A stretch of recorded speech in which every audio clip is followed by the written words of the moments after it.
When you go to basic training, they call it your SMART book.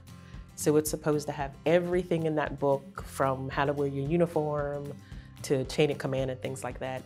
And on the outside, I wrote, it's a quote by Eleanor Roosevelt. It says, "You must do the thing you think you cannot do." My name is Tracey Richburg, and I served in the United States Army, and I'm CEO of Savannah Sauce Company. What did your family think when you decided at 30 that you were going to join the Army? They probably thought I was nuts. Were they worried too, since it was after 9/11? I think everybody was. I never questioned my decision. I was just like, I committed myself to doing it before it happened, and then after September 11th, I was just like, I'm going.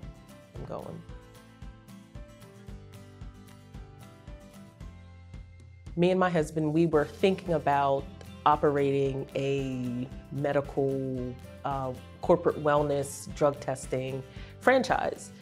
And we happened to go to a shrimp and grits festival and met with a couple who had their own sauces. So we bought some, and then we happened to see that they had a distributorship. So we were thinking, we can get this distributorship and, we could do this for a little while or part-time.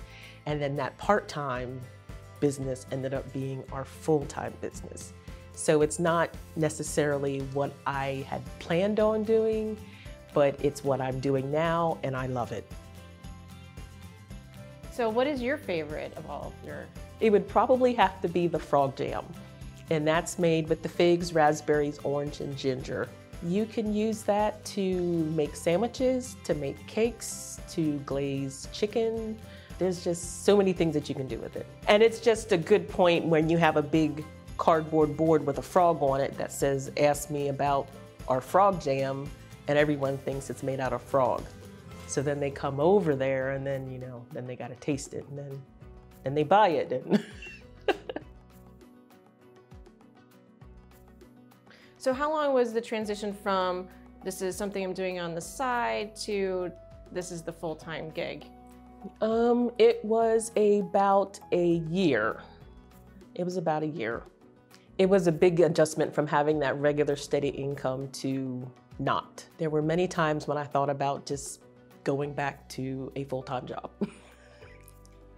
So how did you weather those ups and downs when it comes to starting a business? Commitment, and I would say if it's something that you really want to do, that just, put your heart into it, because eventually it'll work out. It'll work out.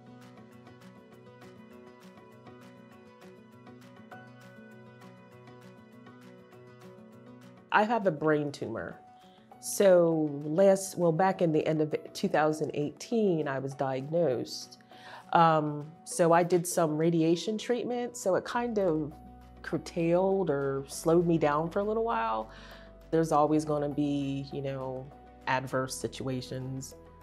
There's people out there who might have PTSD, and, there's people out there who might have this or that, and they think maybe they can't own a business or they can't work, and, but there's all sorts of things that people are going through, but, you can overcome that. And when you look back on your service, how do you remember it?